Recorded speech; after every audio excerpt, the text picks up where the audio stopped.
সরকার পতনের পর এবার কুমিল্লার ১০ উপজেলায় অবসান হয়েছে পরিবারতন্ত্রের। অন্তর্বর্তীকালীন সরকার গঠনের পর স্থানীয় সরকার মন্ত্রণালয় থেকে উপজেলা সিটি কর্পোরেশনের দায়িত্বপ্রাপ্তদের অপসারণের পর ঘটে এই অবসান। 100% কপার কন্ডেন্সারে তৈরি ভিশন ফ্রিজ, তাই গুণে মানে অটুট থাকে বছরের পর বছর। সরকারের ক্ষমতা পরিবর্তনের সাথে বদলে গেছে মসনদের রাজত্ব, বিচ্যুতি ঘটেছে পারিবারিক নেতৃত্বের। কুমিল্লা ৬ আসনের টানা ৪বার এমপি ছিলেন আকম বাহাউদ্দিন।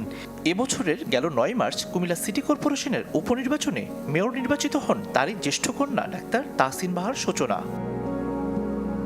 কুমিল্লা ২ আসনের সংসদ সদস্য ছিলেন আব্দুল মজিদ। এবারের জাতীয় সংসদ নির্বাচনে স্বতন্ত্র প্রার্থী হয়ে জয়লাভ করেন তিনি। এ আসনের হোমনা উপজেলা পরিষদের চেয়ারম্যান নির্বাচিত হন তার স্ত্রী রেহানা মজিদ। কুমিল্লা ৩ আসনের সংসদ সদস্য ছিলেন জাহাঙ্গীর আলম সরকার। এবারের জাতীয় সংসদ নির্বাচনে স্বতন্ত্র প্রার্থী হয়ে জয়লাভ করেন তিনি। মুরাদনগর উপজেলা পরিষদের চেয়ারম্যান হন তার ছেলে আহসানুল আলম সরকার কিশোর। এবারের জাতীয় সংসদ নির্বাচনে কুমিল্লা ৪ আসনে স্বতন্ত্র প্রার্থী হয়ে জয়লাভ করেন আবুল কালাম আজাদ। পরবর্তীতে তার ছোট ভাই মামুনুর রশিদ নির্বাচিত হন দেবিদ্বার উপজেলার চেয়ারম্যান হিসেবে। ২০২০ সালে ব্রাহ্মণপাড়া উপজেলার চেয়ারম্যান আবু তাহেরের মৃত্যুর পর উপনির্বাচনে জয়ী হন এম এ জাহের। এর ৪ বছর পর জাতীয় নির্বাচনে কুমিল্লা ৫ আসনে হন সংসদ সদস্য, আর ওই ব্রাহ্মণপাড়া উপজেলার চেয়ারম্যান হন তারই ভাতিজা আবু তৈয়ব অপি। কুমিল্লার বরুড়া উপজেলা পরিষদের চেয়ারম্যান নির্বাচিত হন সাবেক স্বরাষ্ট্রমন্ত্রী আসাদুজ্জামান খান কামালের শ্যালক হামিদ লতিফ ভুইয়া কামাল।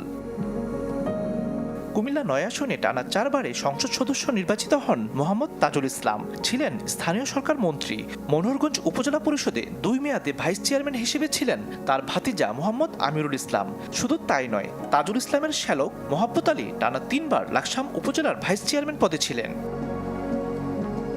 লালমাই উপজেলা পরিষদের চেয়ারম্যান ছিলেন সাবেক অর্থমন্ত্রী আহম মুস্তফা কামালের ভাতিজা কামরুল হাসান শাহিন।